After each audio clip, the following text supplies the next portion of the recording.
Hello everyone, स्वागत है आप सभी का जेन्युइन क्लासेस में। सभी प्यारे विद्यार्थियों को नमस्कार। नई सरकारी भर्ती 2024 की हम बात करेंगे, जिसमें 40,000 पद हैं। तो कौन सी डिपार्टमेंट की भर्ती है, कब तक इसका नोटिफिकेशन आएगा दोस्तों, इसके अलावा इसकी पूरी डिटेल में आपको बताने वाला हूं। क्या योग्यता है, सिलेक्शन प्रोसेस क्या है, एज लिमिट क्या है और किसके आधार पर आपका चयन होगा, सारी डिटेल बताने वाला हूं। तो कंप्लीट वीडियो जरूर देखें दोस्तों। अगर आपने 10वीं पास कर रखी है और इसमें 40,000 पदों पर, बंपर पदों पर यहां पर वैकेंसी निकलने वाली है, तो लास्ट तक वीडियो को जरूर देखें। आइए वीडियो को स्टार्ट करते हैं। तो दोस्तों यहां पर सारी डिटेल में आपको बताऊंगा कि सैलरी कितनी मिलेगी, योग्यता क्या है, फॉर्म की डेट क्या है, सब कुछ हम लोग इसमें जानेंगे।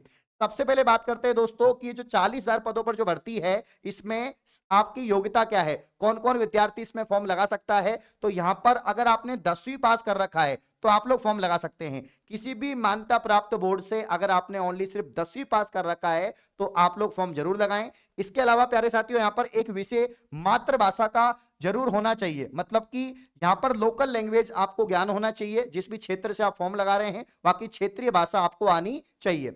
इसके अलावा दोस्तों, उम्मीदवार को जो फॉर्म लगाएगा उसको साइकिल और कंप्यूटर चलाने की यहां पर जानकारी होनी चाहिए। तो इसके लिए कोई सर्टिफिकेट वगैरह नहीं चाहिए, सिर्फ साइकिल चलाना आना चाहिए और इसके अलावा कंप्यूटर का बेसिक नॉलेज होना चाहिए। कोई भी सर्टिफिकेट, कोई भी डिप्लोमा कुछ नहीं चाहिए, सिर्फ नॉलेज चाहिए। तो नॉलेज होती है सबको, यहाँ पर कंप्यूटर चलाना, फोन चलाना आता ही है, तो कोई दिक्कत यहाँ पर नहीं है। तो ओनली 10वीं पास विद्यार्थियों के लिए भर्ती है जिन्होंने 10वीं पास कर रखी है, ठीक है ना। मिनिमम मिनिमम 10वीं पास यहाँ पर जो है वैकेंसी है। और इसके अलावा दोस्तों, आयु सीमा की अगर हम बात करें तो इस भर्ती के लिए यहाँ पर मिनिमम जो एज है वो 18 वर्ष है, मैक्सिमम जो एज है वो अपने 40 वर्ष यहां पर रखी गई है। और दोस्तों, इसमें आयु की जो गणना होगी वो आवेदन की जो अंतिम तिथि है इसको आधार मानकर की जाएगी, जबकि सभी वर्गों को सरकार के नियम अनुसार अधिकतम आयु सीमा में छूट दी जाएगी।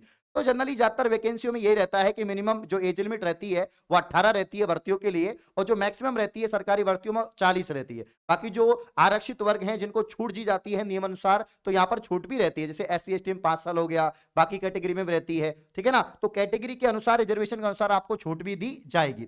एज लिमिट आपकी हो चुकी है, योग्यता आपकी हो चुकी है। अब हम बात करेंगे दोस्तों आवेदन शुल्क इसमें कितना लगता है। प्यारे साथियों, यहाँ पर आवेदन शुल्क की अगर हम बात करें तो इस भर्ती में सामान्य वर्ग के लिए, OBC वर्ग के लिए और EWS कैटेगरी के लिए जो आवेदन शुल्क है ये 100 रुपए आपका यहां पर रखा जाएगा। जबकि अनुसूचित जाति की बात करें, अनुसूचित जनजाति की बात करें, SC ST की बात करें, PWD कैटेगरी की बात करें, तो यहां पर आपके लिए कोई भी फॉर्म की फीस नहीं रहेगी। यानी फॉर्म बिल्कुल निःशुल्क रहेगा, किसी प्रकार की कोई भी फीस नहीं है। ये बात आपको ध्यान रखना है। उम्मीदवार आवेदन शुल्क का भुगतान ऑनलाइन माध्यम से कर सकते हैं। यानी दोस्तों, आपका जो फॉर्म भरा जाएगा वो भी ऑनलाइन भरा जाएगा। इसके अलावा जो फॉर्म की फीस आपकी जनरेट होगी वो भी ऑनलाइन होगी। तो यहां पर 100 रुपए जो फॉर्म की फीस है वो OBC, जनरल और आपका यहां पर EWS कैटेगरी, बाकी जो कैटेगरीज हैं उनको यहां पर छूट रहेगी। इसके अलावा दोस्तों, चयन प्रक्रिया की बात करते हैं। सबसे आसान, सबसे सरल और सबसे कम टाइम में अगर कोई भर्ती होती है दोस्तों, तो जिस भर्ती की हम बात कर रहे हैं इसमें चयन प्रक्रिया होती है। चयन प्रक्रिया क्या है, आपको फॉर्म लगाना है। जैसे ही नोटिफिकेशन आया भर्ती का, 40,000 पद पे भर्ती आ गई, आप देख सकते हैं कि कौन से स्टेट में कितनी भर्ती है, स्टेट के हिसाब से इसमें वैकेंसी निकलती है। अपने राजस्थान की वैकेंसी रहेंगी, यूपी, MP, बिहार, उत्तराखंड, जिस भी स्टेट से आप लगाना चाहते हैं फॉर्म लगा सकते हैं, ठीक है ना। लेकिन अगर आप राजस्थान से लगाएंगे तो राजस्थान के अंदर ही आपको जॉब मिल जाएगी। तो यहां पर दोस्तों चयन प्रक्रिया क्या रहेगी, फॉर्म निकले, फॉर्म निकलने के बाद आपने फॉर्म फिल कर दिया, उसके बाद में 10th में जो आपके मार्क्स थे उसके आधार पर एक मेरिट तैयार होती है और यहां पर मेरिट निकलती है। अगर आप शॉर्ट लिस्ट हो गए, यानी मेरिट में आपका नाम आ गया, तो दोस्तों आपको DV के लिए बुलाया जाएगा, यानी डिपार्टमेंट के द्वारा दोस्तों डॉक्यूमेंट वेरिफिकेशन के लिए आपको बुलाया जाएगा। और यहां पर डॉक्यूमेंट वेरिफिकेशन होने के बाद आपका यहां पर दोस्तों डॉक्यूमेंट वेरिफिकेशन होगा और उसके बाद में क्या हो जाएगा, उसके बाद आपका फाइनल यहां पर चयन हो जाएगा। ओनली डॉक्यूमेंट वेरिफिकेशन होंगे 2 बार, 2 राउंड में आपके डॉक्यूमेंट वेरिफिकेशन होंगे और उसके बाद फाइनल आपका जो है ज्वाइनिंग दे दिया जाएगा, ज्वाइनिंग लेटर आपका आ जाता है। ये जो पूरा प्रोसेस होता है ये 2.5 से 3 महीने का प्रोसेस होता है। बहुत कम समय में आपको डायरेक्ट ज्वाइनिंग दी जाती है और तुरंत आपकी नौकरी लग जाती है यहां पर, ठीक है ना। तो 10वीं के जो आपके मार्क्स हैं उसके आधार पर, उसकी मेरिट के आधार पर ही आपका चयन होगा। ये बात आपको ध्यान रखनी है, किसी प्रकार की कोई एग्जाम नहीं होनी है, ठीक है ना। और यहां पर जिस हम भर्ती की बात कर रहे हैं वो भर्ती है दोस्तों इंडिया पोस्ट ऑफिस में 10वीं पास ग्रामीण डाक सेवक, जिसे हम GDS कहते हैं। 40,000 पदों पर दोस्तों ये भर्ती है, ठीक है ना। और इसमें 2 पोस्ट होती हैं, आप सभी को मालूम है, एक BPM होती है, ब्रांच पोस्ट मास्टर, और एक ABPM होती है, इसे हम असिस्टेंट ब्रांच पोस्ट मास्टर यहां पर कहते हैं। तो जीडीएस भर्ती में 40,000 पद हैं। पहले भी बहुत बार ये वैकेंसी निकली है, बहुत सारे विद्यार्थी इसमें लग चुके हैं। काफी तो ऐसे विद्यार्थी हैं जिनका प्रमोशन होकर वो एलडीसी बन गए हैं और अच्छी खासी 50,000 60,000 सैलरी उनको मिल रही है, अच्छे डिपार्टमेंट में वो काम कर रहे हैं। तो दोस्तों ये वैकेंसी उन स्टूडेंट्स के लिए रहती है जो सरकारी नौकरी लगना चाहते हैं, पहली बात, क्योंकि सरकारी नौकरी है, परमानेंट नौकरी है, और जिनकी आर्थिक स्थिति उतनी स्ट्रांग नहीं है जितनी बाकी बच्चों की है कि वो आगे सर्वाइव कर सकते हैं, अपनी पढ़ाई कर सकते हैं। तो भैया आप जॉब भी कर सकते हैं, मतलब आप जो है सर्विस भी कर सकते हैं, और इसके अलावा आप अपनी पढ़ाई कोई भी कंपटीशन एग्जाम की तैयारी कर सकते हैं जो आपकी भर्तियां निकलती हैं, चाहे वो यूपीएससी की हो, एसएससी की हो, बैंक की हो, किसी भी क्षेत्र में जहां आप जाना चाहते हैं। तो बड़ी शानदार यहां पर जॉब मैं बोलूंगा, क्यों बोलूंगा, उन विद्यार्थियों के लिए जो जॉब चाहते हैं। काफी सारे ऐसे स्टूडेंट हैं गांव में, ढाणियों में, जो इनकी बहुत होशियार हैं, बहुत परसेंटेज है, लेकिन उनको जॉब की नीड है। तो भैया आपके यहाँ पर डाक विभाग, जो आपके भारतीय डाक विभाग है, इसके अंदर ये वैकेंसी निकलती है, हर बार निकलती है, सर्किल के हिसाब से निकलती है। तो याद रखना दोस्तों, इस बार बंपर पदों पे, इस बार बंपर पदों पे भर्ती आ रही है, 40,000 पदों पे। और आपके काफी कमेंट भी आते हैं सर कि कितने पदों पर वैकेंसी आएगी, कब तक फॉर्म आएंगे। तो ऐसे आसार बन रहे हैं दोस्तों कि इसके जो फॉर्म हैं वो नेक्स्ट वीक में ही आ सकते हैं। जी हाँ, नेक्स्ट वीक में इसके फॉर्म आ सकते हैं। काफी सारे यूट्यूबर्स ने तो दुनिया भर की वीडियो बना दी है, लेकिन हमने सोचा कि हमारे स्टूडेंट्स के लिए हम वीडियो बनाते हैं, क्योंकि बहुत सारे स्टूडेंट्स हैं, व्यूवर्स हैं, जो यहाँ पर दोस्तों 10वीं पास हैं, सरकारी नौकरी का इंतजार कर रहे हैं। तो आपके लिए एक बेस्ट अपॉर्चुनिटी यहाँ पर होने वाली है। प्यारे साथियों, अगर हम बात करें यहाँ पर कैटेगरी, मैंने बताया कि 2 पोस्ट, एक तो ब्रांच पोस्ट मास्टर बीपीएम और एक एवीपीएम यानी असिस्टेंट ब्रांच पोस्ट मास्टर, जिसे हम डाक सेवक यहाँ पर बोलेंगे।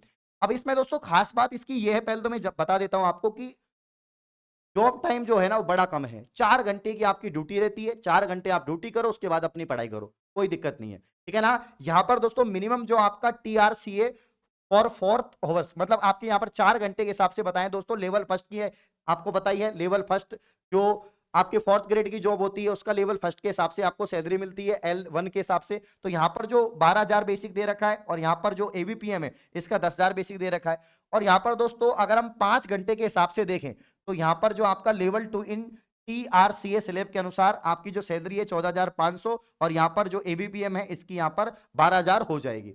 तो यहाँ पर जो बेसिक आपका 12,000 और 10,000 है 4 घंटे के हिसाब से दोस्तों, इसमें भी बढ़ चढ़कर आपको सैलरी टीएडीए जुड़ जुड़ाकर आपको जो फाइनल सैलरी मिलती है। अगर हम यहाँ पर बीपीएम की बात करें तो 15,000 के आसपास आपकी सैलरी यहाँ पर मिल जाती है इन हैंड। और इसके अलावा दोस्तों यहाँ पर एबीपीएम की बात करें 13,500 के आसपास आपको इन हैंड सैलरी मिल जाती है पर मंथ। तो ठीक है, शुरुआती दिनों में ठीक है, बाद में हर साल थोड़ा इंक्रीमेंट भी होता है, बढ़ती भी है सैलरी, सभी की बढ़ती है सरकारी नौकरी में, ठीक है ना। बाद में जाके इसमें प्रमोशंस भी होते हैं। आप यहाँ पर दोस्तों जैसे बीपीएम बन गए तो आप बाद में जाके क्या बन सकते हैं, एमटीएस बन सकते हैं 5 साल के अंदर, उसके बाद में पोस्ट मास्टर बन सकते हैं, उसके बाद एलडीसी बन सकते हैं, और भी कई पदों पर यहाँ पर इंस्पेक्टर तक यहाँ पर प्रमोशन होते हैं। तो ठीक है, आप जॉब लग सकते हैं, तैयारी कर सकते हैं दोस्तों।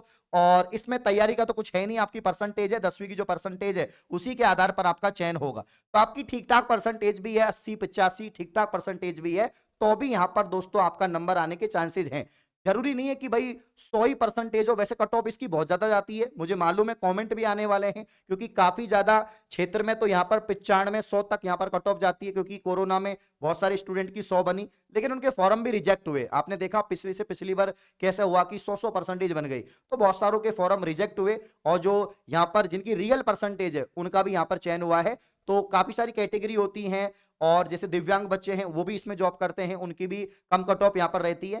तो आप लोग फॉर्म लगा सकते हैं, अगर आपके 80 के आसपास भी यहाँ पर जो परसेंटेज है तो आप लोग फॉर्म लगाएं और जॉब यहाँ पर प्राप्त कर सकते हैं। तो इस प्रकार की और वीडियो पाने के लिए आप चैनल को सब्सक्राइब करें। धन्यवाद।